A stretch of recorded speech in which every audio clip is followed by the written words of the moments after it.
अस्सलामुअलैकुम मित्रों, केम छो बधा।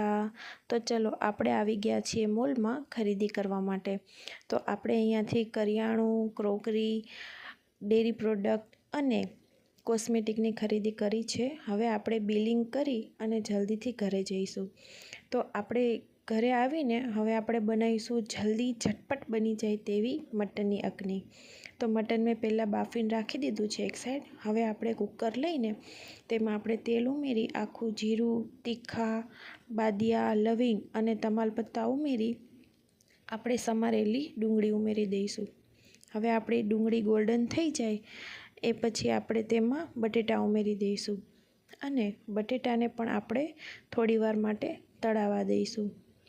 આપણા બટેટા થોડા તળાઈ જાય પછી આપણે એમાં લીલા મરચાં ઉમેરી દઈશું અને ઝીણા સમારેલા ટમેટાં ઉમેરી દઈશું।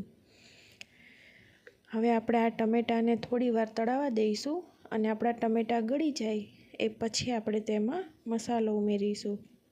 તો આપણે હવે એમાં આદુ લસણની પેસ્ટ ઉમેરી પછી આપણે તેમાં હળદર પાવડર, લાલ મરચું પાવડર, ધાણા જીરું પાવડર અને સ્વાદ અનુસાર મીઠું ઉમેરી એમાં ગરમ મસાલો ઉમેરી દઈશું।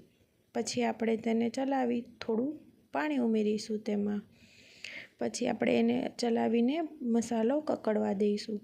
આપણો મસાલો સરસ રીતે કકડી જાય પછી આપણે તેમાં થોડી કસૂરી મેથી ઉમેરી દઈશું અને સૂકો ફુદીનો ઉમેરી દઈશું અને ફુદીનાને આપણે ઘરમાં સૂકવીશું અને એ ફુદીનો તમે સ્ટોર કરીને રાખી શકો છો તાકે ગમે ત્યારે તમારે જરૂર પડે તો તમે યુઝ કરી શકો। પછી આપણે તેમાં બાફેલું મટન ઉમેરી દઈશું અને પાણી ઉમેરી પછી આપણે એમાં રાઈસ ઉમેરી દઈશું। હવે આપણે આને હલાવી અને ઢાંકણને ઢાંકી દઈશું। તો તૈયાર છે આપણો મટન પુલાવ।